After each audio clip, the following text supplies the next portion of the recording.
بسم اللہ الرحمن الرحیم۔ ام المؤمنین حضرت حفصہ رضی اللہ عنہ کے والد گرامی حضرت عمر فاروق رضی اللہ عنہ چھٹے سال نبوت میں نور اسلام سے بہرہ ہوئے اور اسی دوران ان کے تمام اہل خانہ اس دولت سے سرفراز ہوئے۔ حضرت حفصہ بنت عمر ابن الخطاب اس منزل میں قدم رکھ چکی تھی جبکہ شادی کر دینی چاہیے، چنانچہ بیٹی کے رشتے کے لیے ان کی نظر انتخاب حضرت خنیس بن حذافہ رضی اللہ عنہ پر پڑی، چنانچہ دونوں کی شادی کر دی گئی۔ وہ ہنسی خوشی زندگی کے دن گزارنے لگے۔ اسلام اور کفر کی پہلی مٹ بھیڑ میدان بدر میں ہوئی۔ اس دن رمضان المبارک کی 17 تاریخ اور 2 سن ہجری تھا۔ اس غزوے میں حضرت حفصہ بنت عمر فاروق رضی اللہ عنہ کے شوہر حضرت خنیس بن حذافہ رضی اللہ عنہ بھی شریک تھے۔ بڑی پامردی جوان مردی سے دشمنوں کے خلاف لڑے اور خوب لڑے، دشمن کو مارا بھی اور خود بھی زخم کھائے، اور اتنے زخم کھائے کہ چور چور ہو گئے۔ اسی حالت میں انہیں واپس مدینہ منورہ لایا گیا، جہاں انہوں نے غزوہ بدر میں کھائے ہوئے زخموں کی بدولت جام شہادت نوش کیا۔ جب حضرت حفصہ رضی اللہ عنہ اپنے خاوند کی رفاقت اور محبت سے محروم ہوئی اور بیوگی کی چادر اوڑھی تو اس وقت ان کی عمر 21 سال تھی۔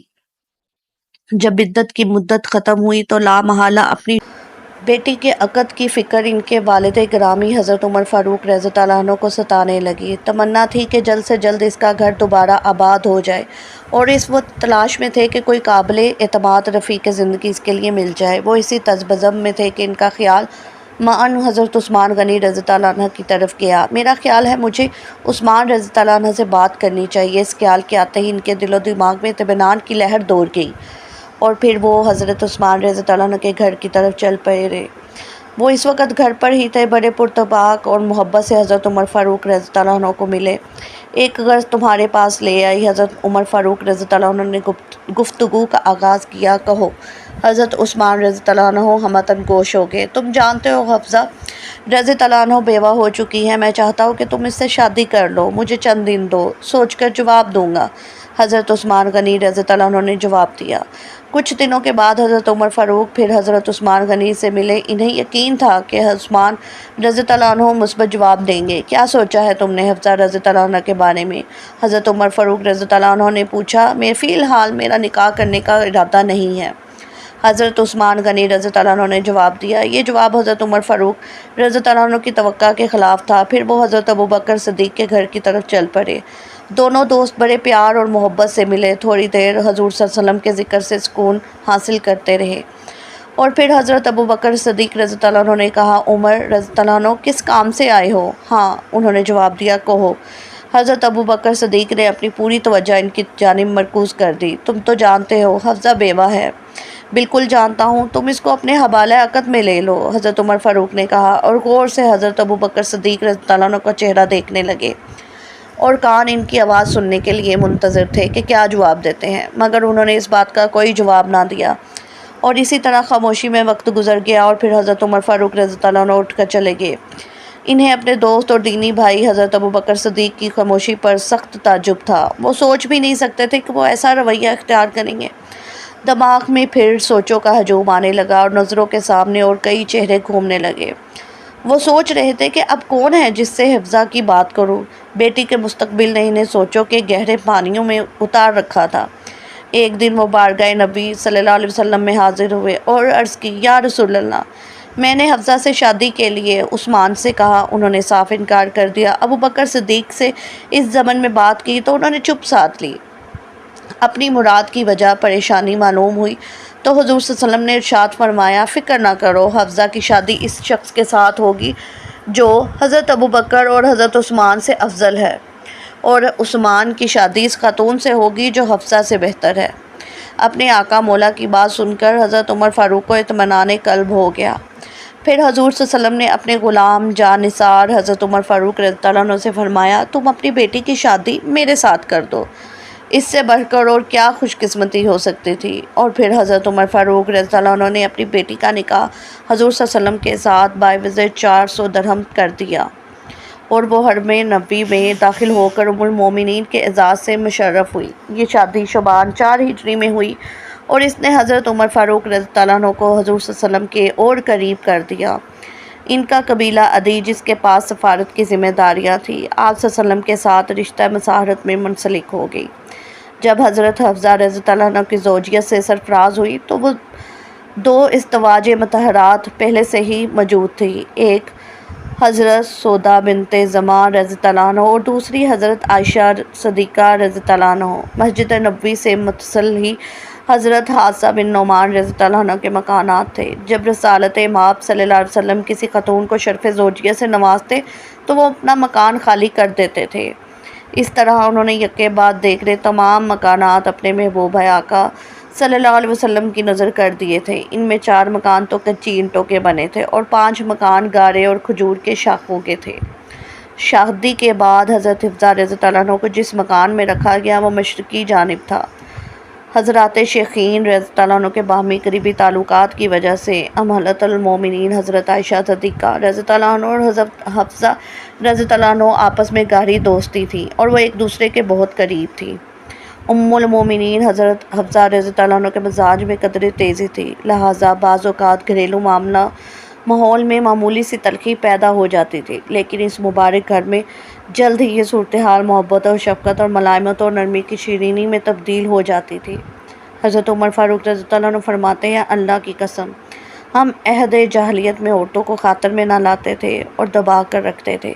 جب ہم مدینہ آئے تو ہمیں یہاں ایسے لوگ بھی ملے جن پر ان کی بیویاں حاوی تھیں، اور یہی سبق ہماری عورتیں ان سے سیکھنے لگیں۔ ایک دفعہ کسی کام سے متعلق کسی سے مشورہ کر رہا تھا، میری بیوی کہنے لگی ایسا اور ایسا کر لو۔ میں نے کہا تمہیں اس بات سے کیا واسطہ؟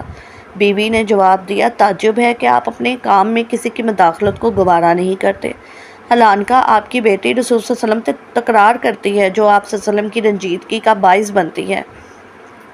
یہ سن کر میں نے اپنی چادر سنبھالی اور سیدھا بیٹی حفصہ کے گھر گیا۔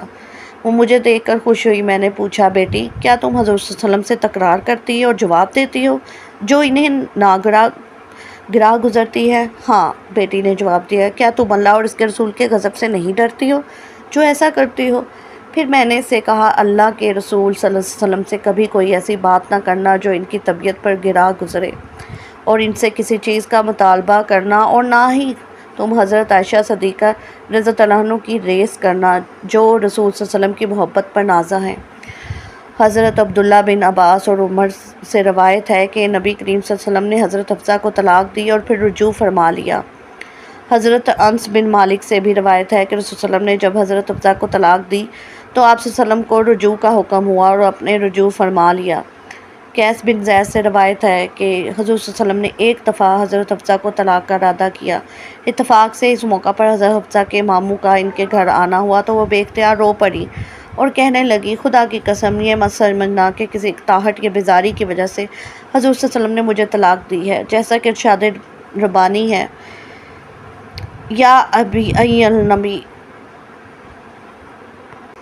یعنی اے نبی جب تم طلاق دو عورتوں کو تو ان کی طلاق دو ان کی عدت پر اور گنتے رہو۔ اس وقت تک حضور صلی اللہ علیہ وسلم نے صرف پہلی طلاق کا ہی ذکر فرمایا تھا، جس کے بعد رجوع کا امکان تو باقی تھا، مگر رسول صلی اللہ علیہ وسلم سے کسی کی شکایت کی بجائے وہ حضور صلی اللہ علیہ وسلم کا دفاع کرتے ہوئے ذمہ داری اپنے سر لے رہی تھیں، جس سے ان کا جذبہ فدائیت ظاہر و باہر ہے۔ درِ اثنا حضور صلی اللہ علیہ وسلم گھر تشریف لائے اور حضرت حفصہ اپنی چادر سنبھالنے لگی۔ رسول صلی اللہ علیہ وسلم نے فرمایا، جبریل میرے پاس آئے اور مجھے کہا کہ حفصہ سے رجوع کر لیں، وہ روزے رکھنے والی اور بہت عبادت گزار ہیں اور یہ جنت میں بھی آپ کے ساتھ ہوگی۔